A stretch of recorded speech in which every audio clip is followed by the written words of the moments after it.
He was the king of narco political law enforcement corruption in Mexico. Carrillo was famous for the idea that if a load's lost, you kill everyone connected with it. That way you get the traitor. He said that someone had to get their hands dirty for the sake of Mexico. And if that meant moving drugs, well, let's move them.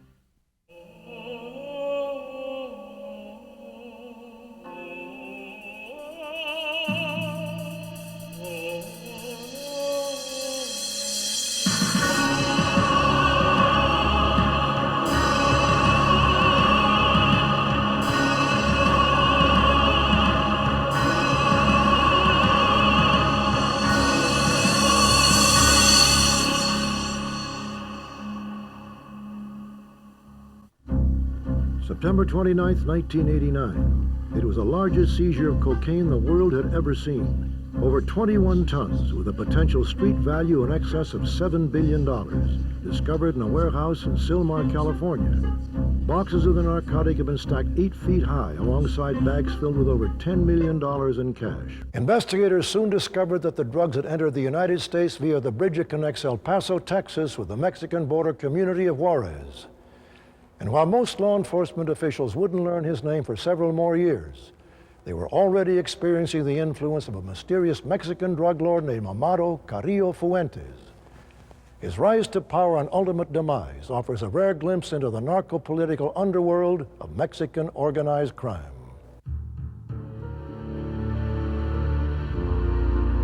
He says, I want to tell you a name. I go, okay. He says, Amado Carrillo Fuentes. And he said, I want to tell you one other thing. Never say that name out loud. He was the king of narco political law enforcement corruption in Mexico. There was a time when Amado was moving drugs in old commercial airliners, moving it by the ton. You know, 10 tons of coke, pure Colombian coke, in a passenger airline. That's how he got his nickname, El Señor de los Cielos, Lord of the Skies.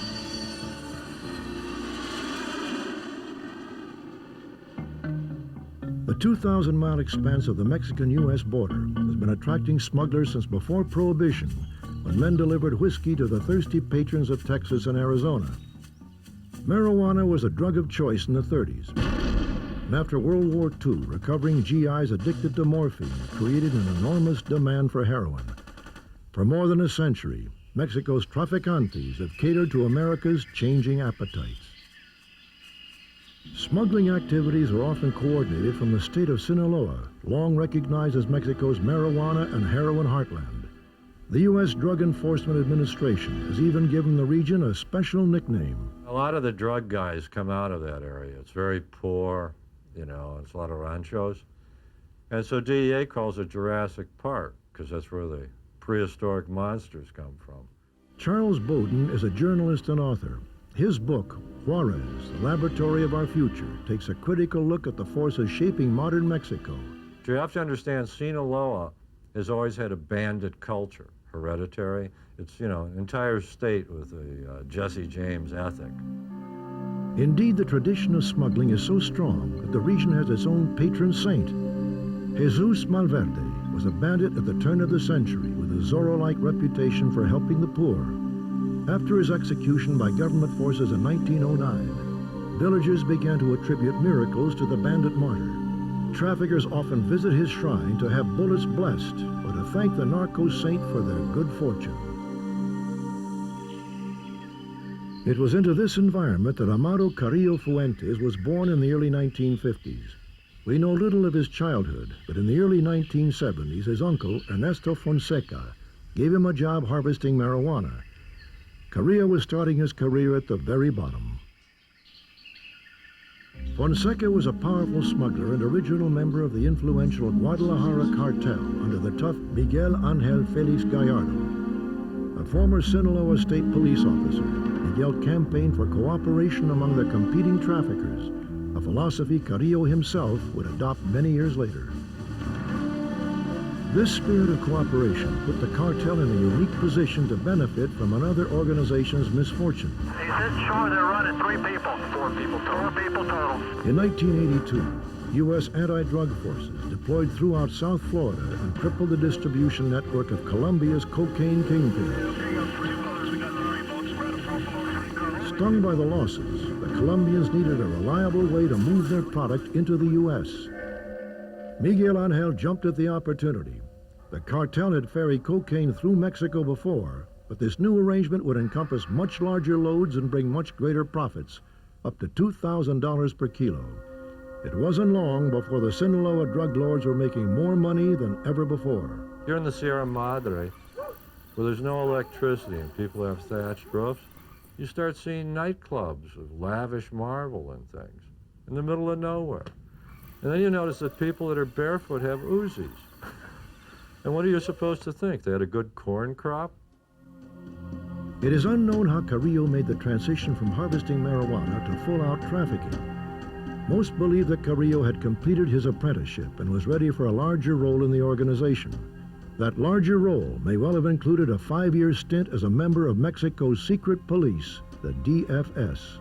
DFS stands for the Directorate of Federal Security, and it was the secret police agency of Gobernacion, which is the Interior Government Ministry of Mexico.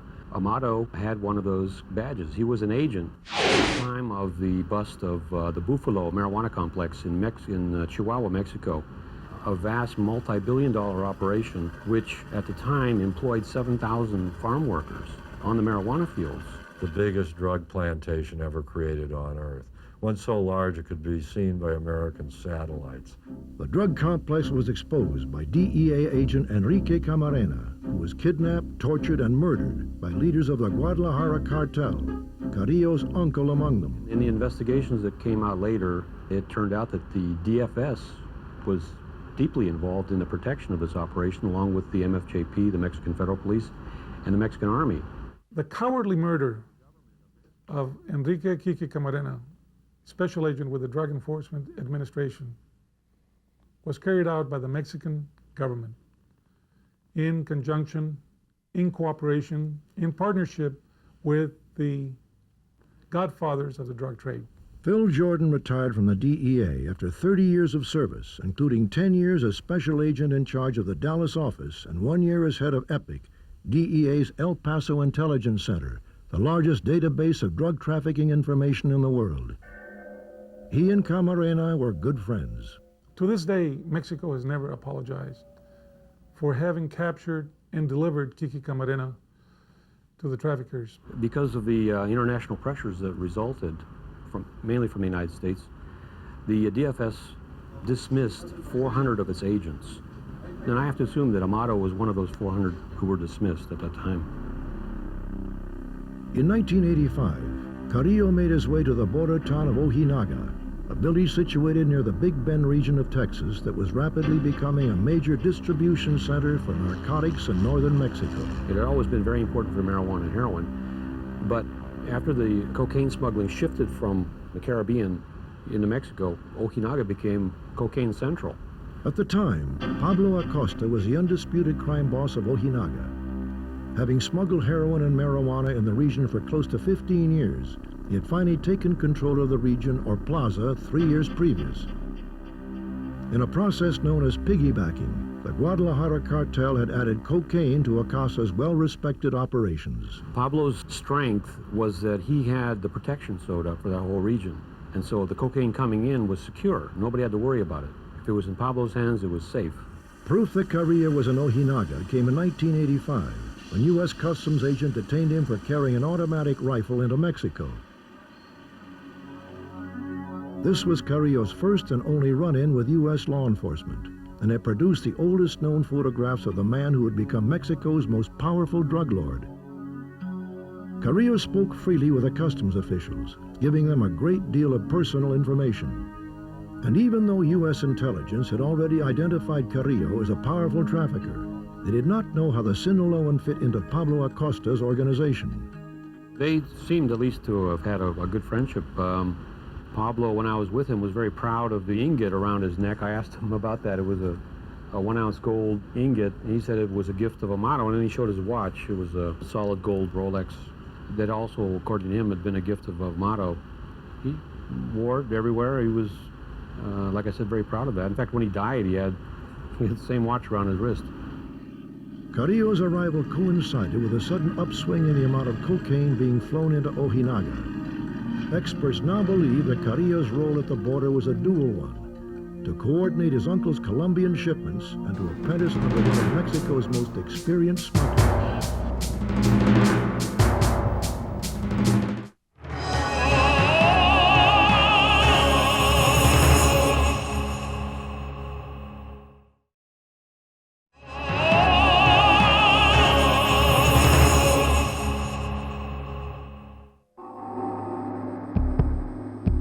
Pablo Acosta was an expert at getting drugs across. He knew how to do it, and he taught Amado everything he knew. Amado was a little bit smarter though. Pablo Acosta used to freebase cocaine and do all this stuff. I mean, he was, even if he hadn't gotten killed in a shootout, he was on his way to an early grave.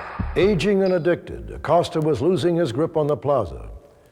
Carrillo, by contrast, was coming into his own. After his uncle's arrest for the murder of Special Agent Camarena, it is possible to assume that Carrillo inherited his uncle's operation. In late 1986, Terrence Papa met both men and found the contrast memorable.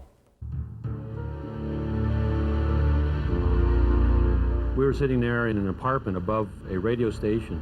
There was a long table there, and there was ashtrays overflowing with cigarette butts. There were machine gun clips. There was his AR-15 right behind him. He had a .45 in his belt. At some point, he pulled out a little bag of cocaine and then a box of baking soda. He mixed the two up and then cooked it over a flame. And it melted, it bubbled up and then fused together. And for the rest of the night, he was either scraping that stuff into a powder, making packs of cigarettes to smoke that he kept in his pocket, or smoking the stuff. Everybody I've talked to about him attributes his decline and fall to cocaine. And then Amado came over. He walked into the room. He was dressed in Western, I recall. A little bit pudgy, friendly, a little bit overly friendly, in fact. There was one thing I remember, though, that really stands out, and that was a sort of a glint in his eyes. And I think he knew the fact that Pablo was talking to an American reporter spelled his doom. I think Amado knew that. He was aiming to take over, and taking over meant getting rid of Pablo. We will never know if Carrillo ever challenged Acosta's authority directly, but in 1986, the two men exchanged heated words at a restaurant in Ojinaga. Pablo and Amado's operation included a ranch not too far out of town, maybe 20 miles, where there was an underground storage tank. It's like, an old gasoline tank, next to a runway.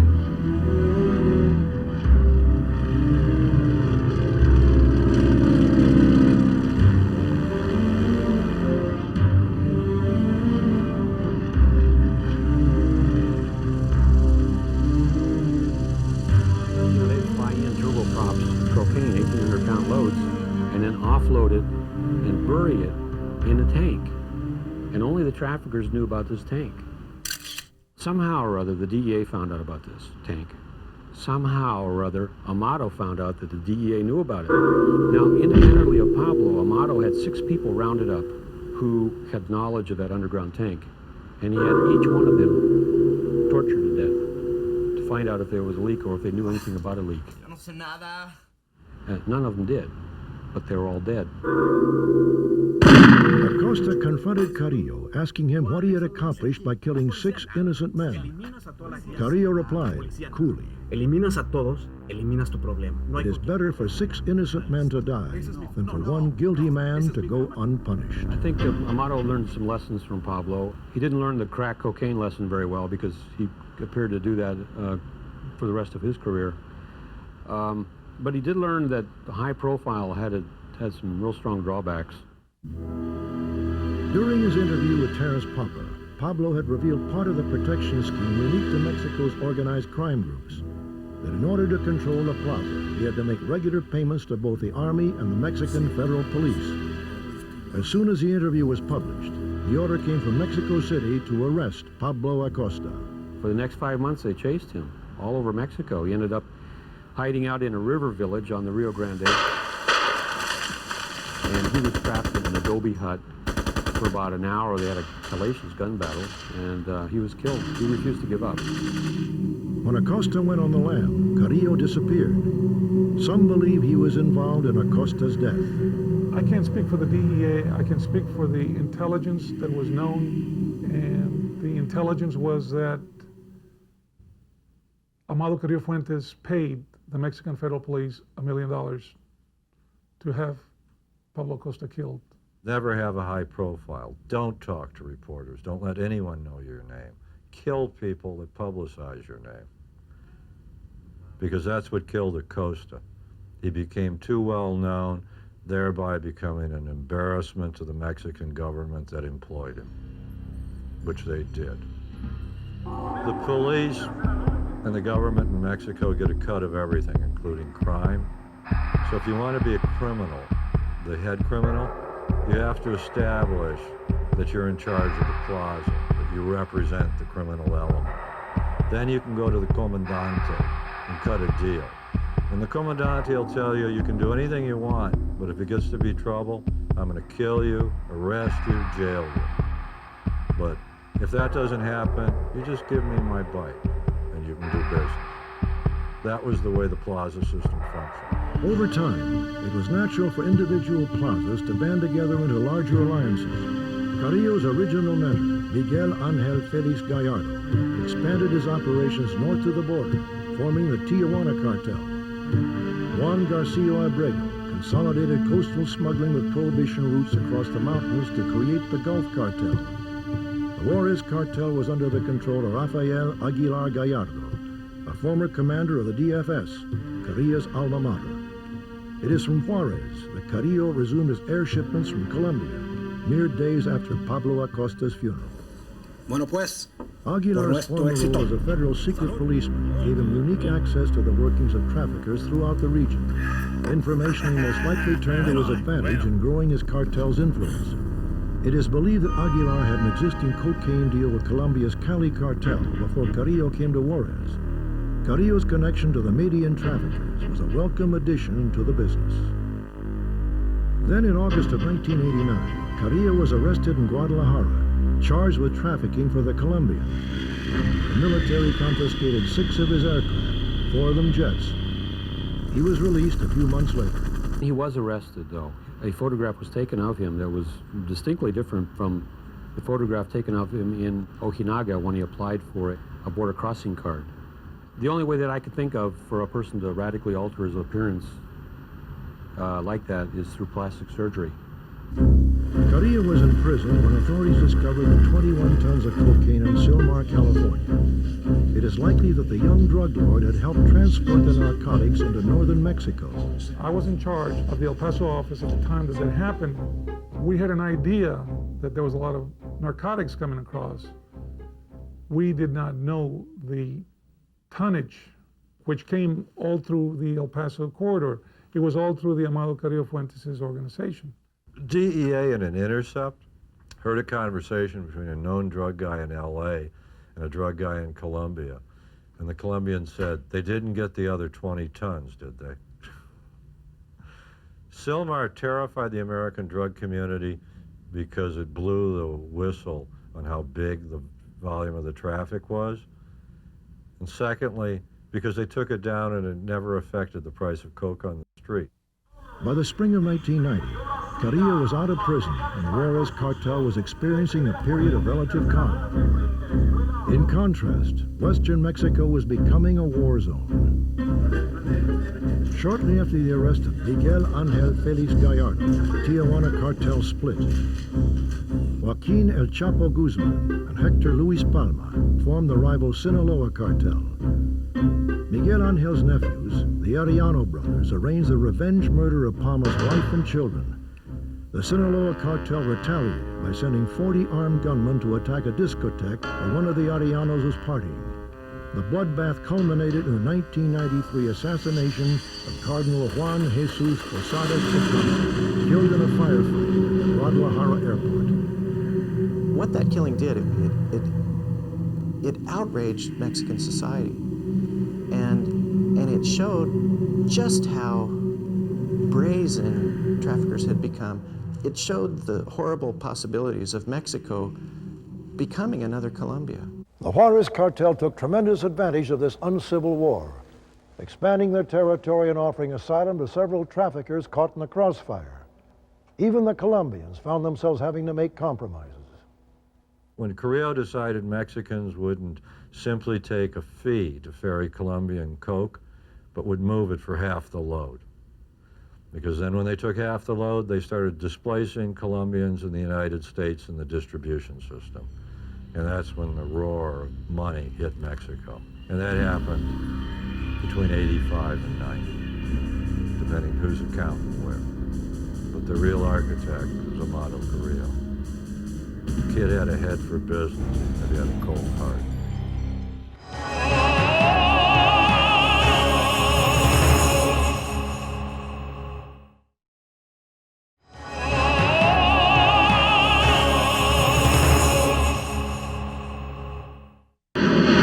Carrillo streamlined the operation almost immediately, bringing the loose-knit cartel into the modern corporate era. He used cargo planes and passenger jets to transport 10 to 15 tons of cocaine at a time. His pilots filed flight plans that blended the contraband into legitimate commercial air traffic. If the flights were detected at all, Mexico's anti-drug aircraft would be left breathing jet fumes. It wasn't long before Carrillo was given his most famous alias, Lord of the Skies. Carrillo's growing legend made it impossible for him to remain hidden. In November of 1993, he survived the only serious attempt ever known to have been made on his life. Amado Carrillo and his wife and children were eating in the evening at a fish joint. Nice one. Suddenly a bunch of guys stormed in, started shooting.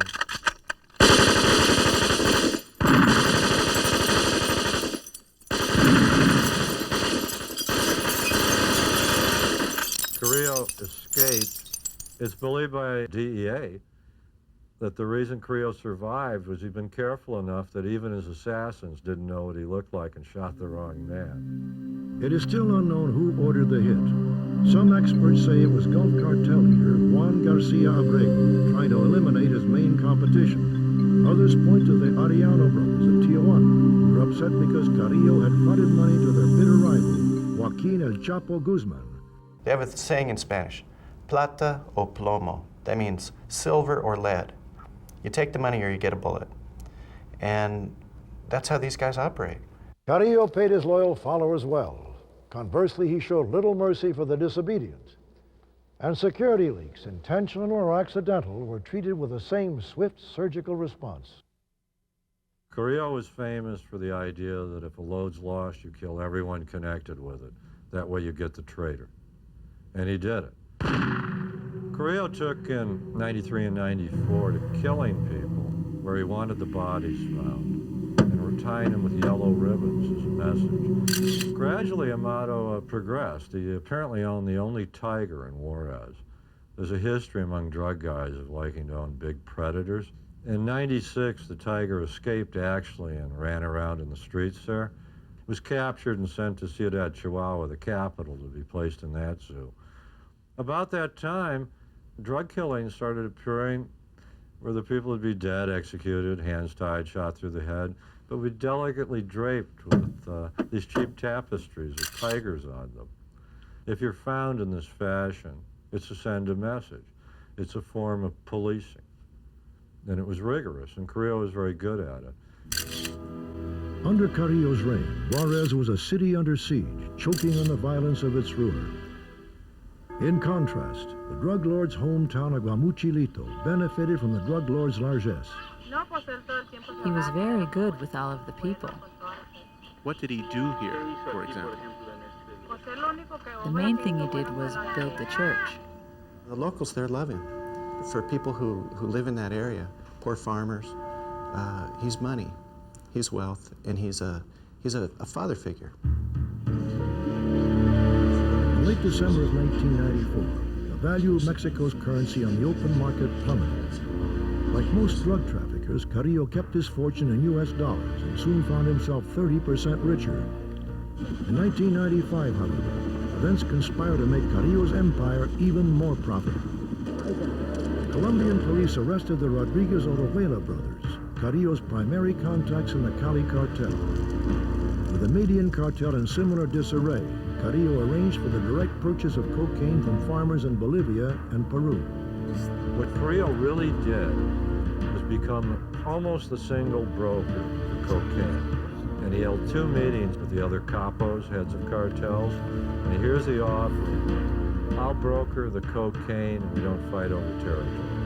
And you just come to me, I'll sell it to you wholesale, I won't try and hog it, and then we just all have our little thing as far as distribution in the United States and we live at peace. Because Amado Carrillo was smart enough to know that war is expensive and peace is. The Colombians recognized the threat for what it was. Carrillo had both the resources and power to significantly cut them out of the United States market, a market that consumes an estimated 400 tons of cocaine every year. In the end, the Colombians relinquished part of their distribution network in New York City to the Mexican drug lord. There was a point in the mid-90s in which Amado could traffic cocaine all along the entire nearly 2,000-mile long border. He could even go through Tijuana up into San Diego and Los Angeles, even though some of his bitter rivals are there, the Arellano Felix gang, notorious for violence. But Amado was always a peacemaker. He believed, you know, as Miguel Angel Felix Gallardo taught him, that it's much better to work with your brother trafficker and make money than to kill him. If you gotta kill him, you gotta kill him. But work together and you can just make a mint. And that's what he did for many years. He created a monster, I think. Before that, Mexico had always had 4, 5, 6, 7, 10 cartels, who the hell knows. And essentially, the government could always stay on top by playing one against the other. He consolidated and became as big as the government. At every turn, DEA and other agencies were stymied by a lack of support from their Mexican counterparts. Carrillo's protection extended high into the echelons of power. Dramatic evidence of Carrillo's top-level collusion surfaced a few years later in U.S. federal court. Raul Macias, formerly of the Mexican Federal Judicial Police, testified that the local highway patrol had intercepted one of Carrillo's infamous air shipments in the northern state of Zacatecas. A huge full-body jet put down on a dirt runway. It was like a 727 or 707. No seats, full of cocaine. Typical Carrillo operation, had a fleet of them. Macias testified that when he and the other federales arrived on the scene, his commanding officer ordered the highway patrolman to stand down. Somos federales, vamos a tomar control de la situación. Macias then helped load the contraband onto waiting trucks. Macias also testified that inside police headquarters, he was ordered to replace the cocaine with wood and other combustibles. The cocaine, meanwhile, was loaded onto a large truck, presumably for delivery to one of Carrillo's underlings. The wood was then burned, masquerading as cocaine in a public ceremony of destruction. This exemplifies the type of operations that Amado Carrillo Fuentes had. I can guarantee you that none of the 10 tons were destroyed, okay? Eventually, they found themselves back into the American market. Everything we shared with the Mexican government through the drug czar would immediately be reported to Amado Carrillo Fuentes. In the spring of '96, somebody in DEA shared informants with somebody in the Mexican war on drugs. And for 3 months after that, bodies littered the streets of Jurez. They were instantly translated, you know, the names given to the cartel. U.S. Customs agents intercept close to 1 million pounds of narcotics every year. The agency has had great success with its domestic air interdiction program, which monitors air traffic across the nation. When Customs identifies an illegal airborne shipment, agents go on the offensive, tracking and chasing suspects until they are forced to land. At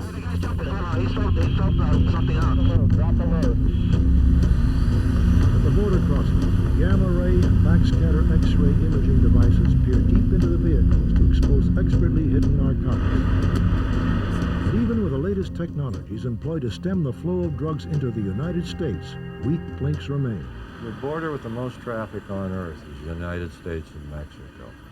250 million human beings cross it every year.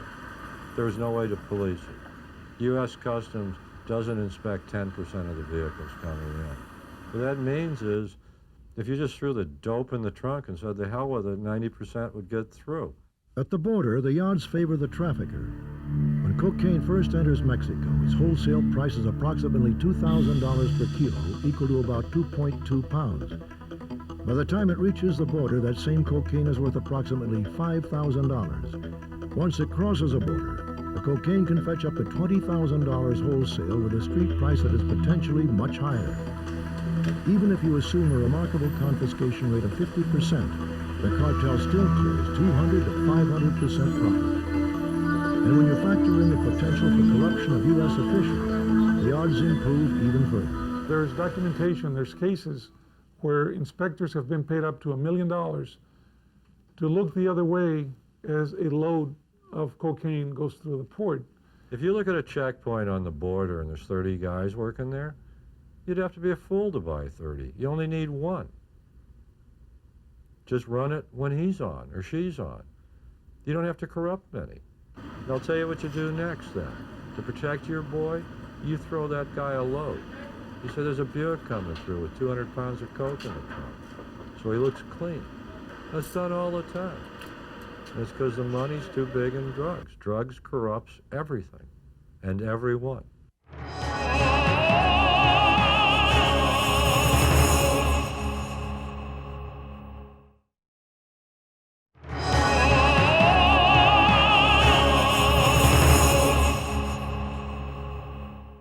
The Juarez cartel had only one consistent vulnerability, its cash flow.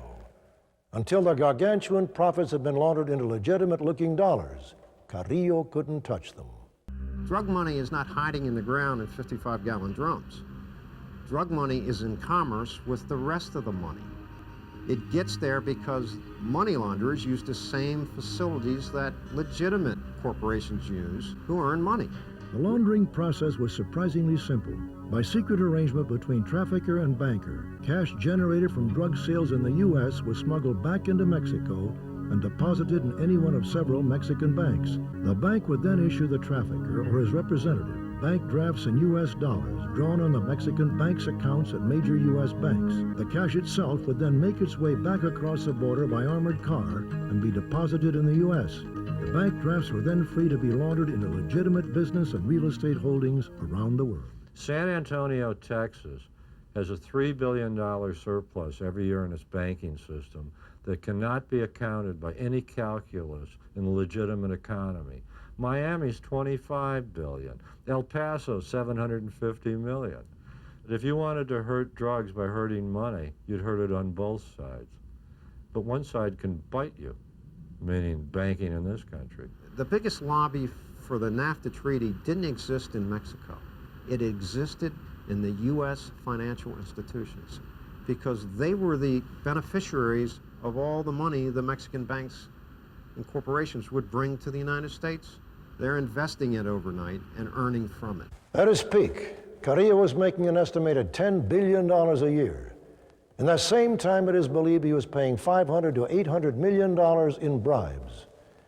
Having risen to the top of his profession, there is evidence that the Lord of the Skies was looking for a way out. In January of 1997, Amado Carrillo Fuentes, through an emissary, sent a message to the President of Mexico, Ernesto Zedillo. He said, I want you to stop harassing me. I want you to leave my business alone. I want you to leave my family alone. If you do that, I won't dump any dope in this country. If you don't, I'll leave this country and your economy will collapse. And that's absolutely true, it would. Because in 1997, Pemex was the biggest legal export petroleum in Mexico. It earned $7 to $8 billion a year. And in 1997, that same year, cocaine, marijuana, heroin was earning Mexico $30 to $32 billion. The ultimatum may have been in response to the January 6th raid on his family's compound in Sinaloa. Carrillo's sister was getting married, and he had flown home for the occasion. The police intended to capture the drug lord while he was relatively unprotected, but an anonymous phone call tipped Carrillo off before the police could arrive. Given how much money he was said to be paying the government for protection, it is likely Carrillo viewed the raid as an insult. Amado, according to his lawyer and others, was a real nationalist. He said that someone had to get their hands dirty for the sake of Mexico. And if that meant moving drugs, well, let's move them. If it helps the economy, if it helps Mexico. This wedding video is some of the only known footage of Amado Carrillo Fuentes. I mean, he looks like hell. He looks like a CEO who spent 3 weeks on a corporate merger and hasn't slept and has been living off either whiskey or cocaine. And you can tell he's a man under pressure, that it's getting to him. It's like watching Scarface, the last reel. In February of '97, Carrillo's empire began to shatter. General Jesus Gutierrez Rebollo, recently appointed Mexico's newest anti-drug czar, was discovered to be living in a luxury apartment paid for by Carrillo. It was a scandal, a huge scandal. You know, to have the head of your anti-drug agency to be on the payroll of the country's biggest drug trafficker. It's kind of like having somebody working at Los Alamos and giving all of our nuclear secrets to the Chinese. The general's arrest came a mere 2 weeks after having been in Washington, D.C. to meet with U.S. drug czar Barry McCaffrey and discuss confidential counter-narcotics operations. To the press, McCaffrey even expressed his belief that the general was an officer of highest integrity. After he was appointed, General Gutierrez Rebollo had a meeting with reporters. He said, you know, the problem isn't these big drug cartels in Mexico. You gotta be real concerned about these little cartels, the cartelitos. They're the ones that are really much more important than the big guys, because if you add them all up, they're bigger. He was telegraphing his message. He was saying, I'm not going after Amado.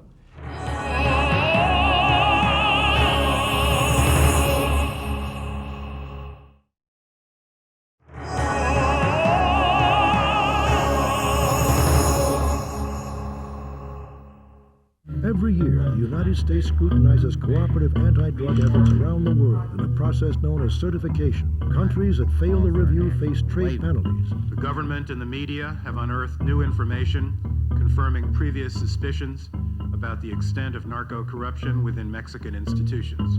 This connection between Gutierrez and Amado was exposed by the government of Mexico itself.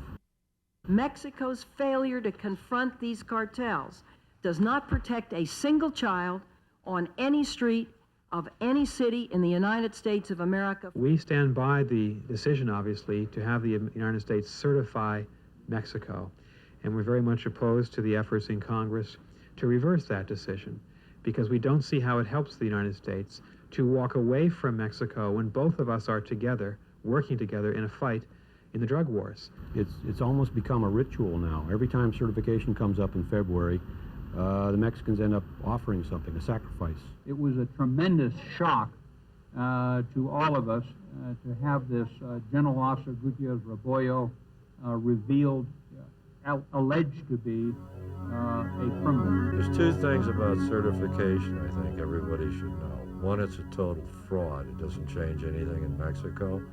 And two, it's a preposterous action. The country that should be decertified is the United States, with 5% of the world's population and a nose that sucks up half the world's cocaine. It is just a damn lie to say the Mexicans are ruining our country with drugs.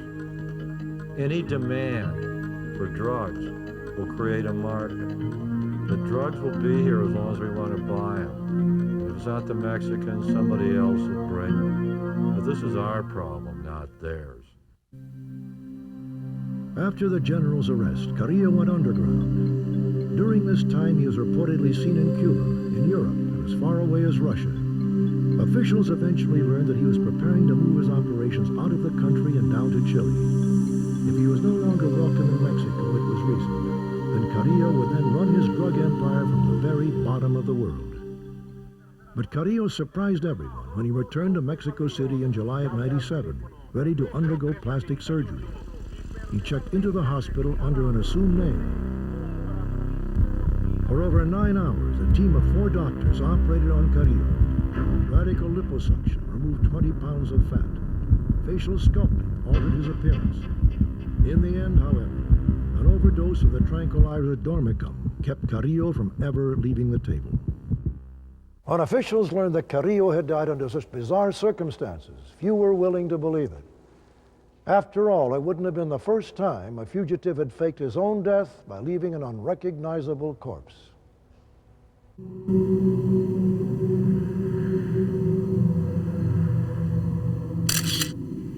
so happens that the DEA or the FBI, I'm not sure, but a couple of agents were allowed to take fingerprints of the body. And the comparison was made with the fingerprint, the thumbprint of Amato's border crossing card that was issued to him in 1985. This allowed Thomas Constantine, who was DEA director at the time, to announce even before the Mexicans did that it was in fact Amato, and I think that's correct.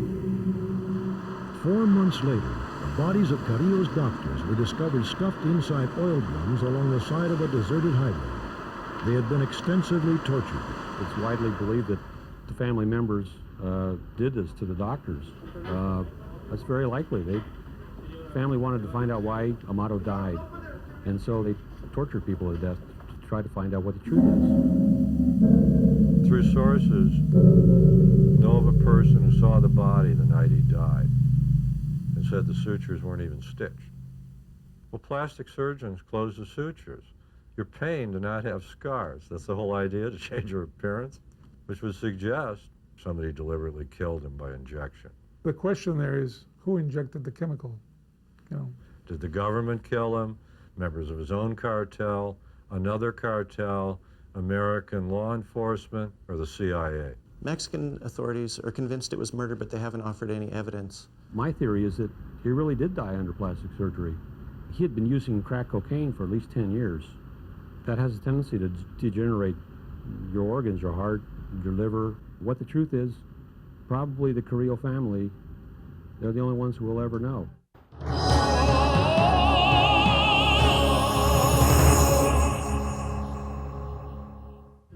Carrillo's sudden death left a power vacuum in the Mexican underworld. Within the Juarez cartel itself, no clear replacement for Carrillo has yet emerged. after the death of Amado Carrillo Fuentes, a drug war in the true sense of narco traffickers fighting each other emerged. They like to say Mexico has been relatively quiet. The FBI figures 1,000 drug murders in Mexico in the last 24 months. I think that's low. One of the emerging figures is a guy by the name of Juan Jose Esparragosa Moreno. His nickname is El Azul, blue, that means. He got that because his skin is so dark it resembles the blue-black sheen of a polished gun barrel. El Azul is one of the last old-time traffickers who really believes in peace and unity. And according to the FBI and DEA, he's back and he's big in the Juarez cartel. Frankly, I think when the new Amado arrives, we'll never know his name because he doesn't want to become dead like Amado. It has been said that if Amado Carrillo Fuentes had been offered the presidency of Mexico, he would have considered it a demotion. And whether powerful drug lords hold sway over the Mexican government, or the Mexican government holds sway over the drug lords, in the end, the citizens of Mexico are left with the same familiar question: plata o plomo, silver or lead? Will they turn a blind eye to the corruption and complicity, or will they fight the Amado Carrillo Fuenteses of the world?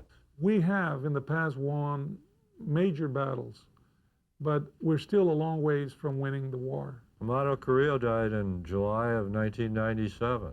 I haven't run into a single American who says I can't find any coke and I can't afford it. Heroin's so damn cheap now people won't inject it. They just snort it. No, his death meant nothing. It was like the death of the head of General Motors. The Chevys just keep rolling off the line. That you have to give the devil his due. He built something durable. In Mexico, if you ask people about Amado Carrillo, ordinary Joe Sixpack on the street is going to say, well, he's still alive. You know, there's such belief in his myth, his power, his legend, that some Mexicans think he couldn't be dead. He's the Lord of the Skies. He can't die.